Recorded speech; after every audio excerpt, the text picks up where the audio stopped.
Assalamualaikum warahmatullahi wabarakatuh. Halo teman-teman semuanya, selamat pagi. Salam sejahtera untuk kita semuanya. Baiklah, dalam kesempatan pagi yang berbahagia ini kita akan lanjutkan di home sharing kali ini ya.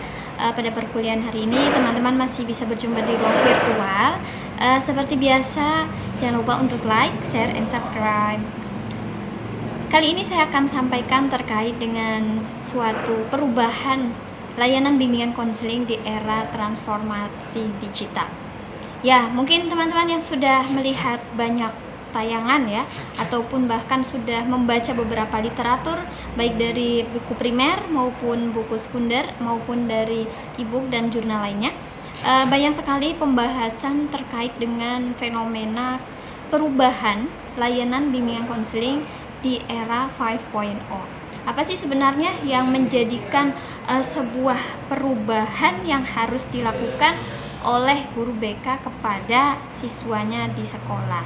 Oke, yang pertama kita harus sadar bahwa layanan ini bersifatnya kontinuitas. Ya, bimbingan konseling itu adalah suatu pemberian bantuan layanan dari seorang ahli profesi kepada klien atau siswa yang membutuhkan layanan tersebut. Dari jenis layanan ini, teman-teman bisa membagi ke dalam beberapa jenis layanan, diantaranya ada layanan konseling individual, layanan bimbingan kelompok, konseling kelompok, kemudian ada bimbingan klasikal ya, dengan berbagai macam teknik dan perkembangan lainnya. Oke, pada kesempatan kali ini teman-teman harus ingat bahwa dari kedua hal tersebut ya, definitif dari guidance and counseling. Guidance itu apa sih? Ya, guidance itu adalah proses pemberian bantuan layanan dari orang dewasa atau dengan bersifat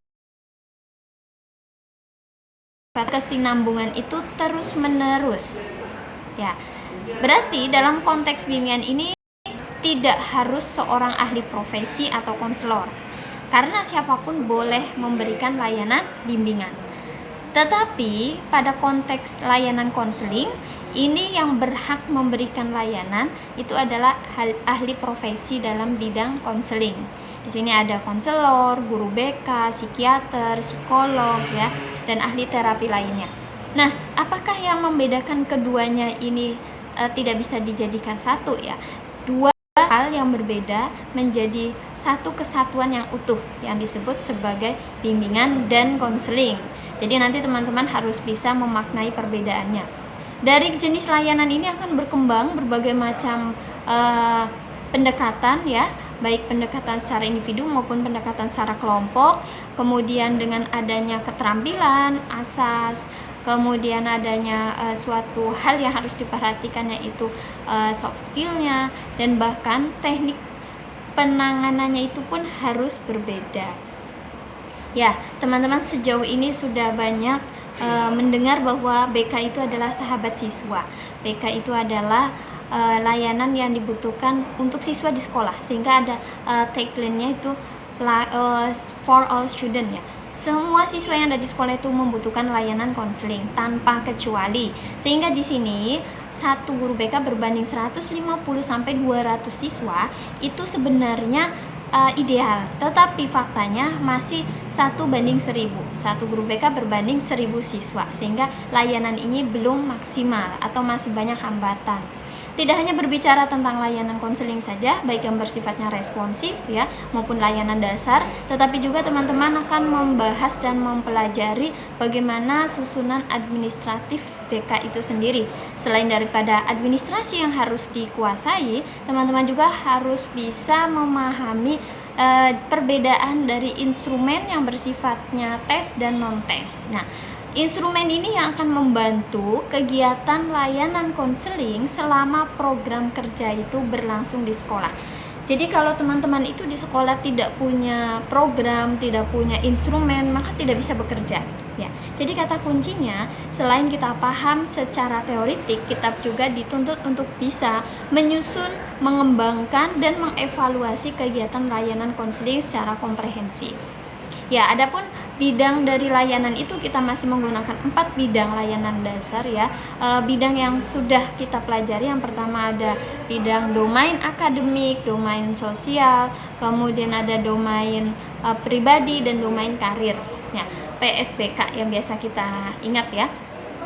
Keempat bidang layanan tersebut dapat teman-teman kelompokkan terhadap siswa-siswi yang memang sesuai dengan kadar prosentasenya atau potensi perkembangan siswa ini pada aspek pribadi. Berarti nanti guru BK bisa menempatkan posisinya siswa tersebut dengan aspek jenis layanan yang bersifatnya pribadi. Begitu pula dengan sosial belajar maupun karirnya.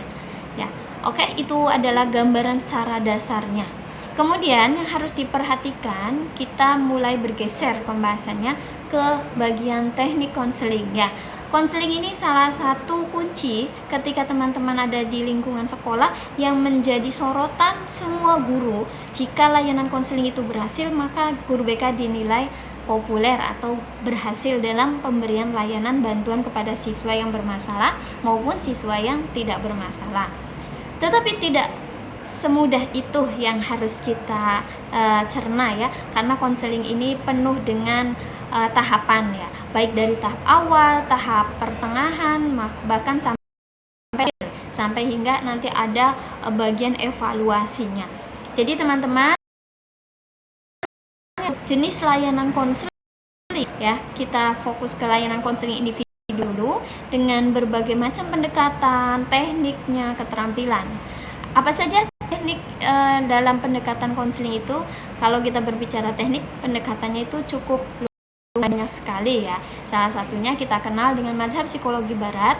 Ada yang pertama disebut sebagai psikoanalisis humanistik. Ada ya dengan perkembangan konseling berbasis nilai-nilai keislaman.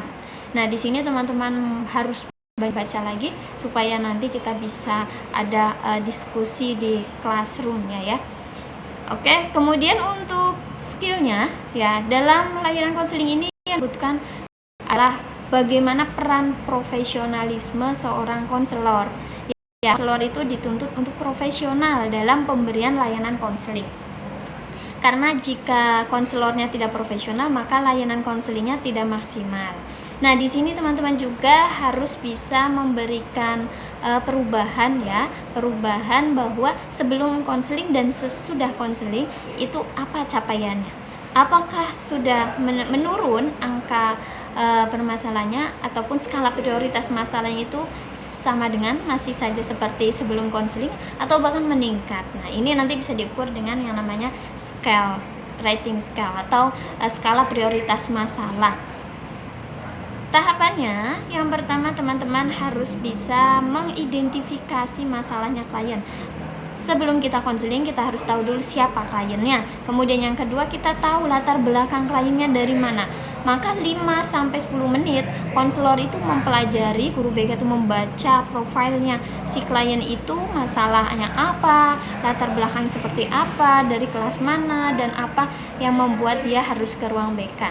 Nah, itu adalah hal yang utama. Kemudian setelah kita kenal siapa kliennya, kita lakukan sebuah keterampilan yang disebut dengan attending ya. Attending ini adalah sikap awal open talking, di mana nanti teman-teman bisa saling mengenal antara klien dengan konselor.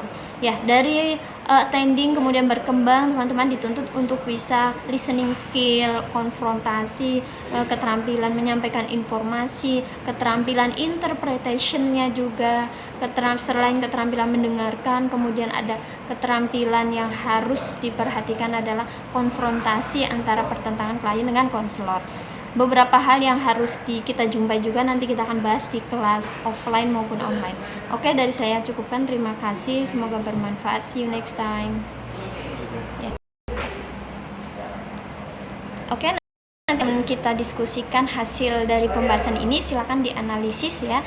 Boleh nanti teman-teman diskusi langsung maupun diskusi lewat chatting dan lain sebagainya. Semoga bermanfaat. Saya akhiri. Wabillahi taufiq wal hidayah. Wassalamualaikum warahmatullahi wabarakatuh.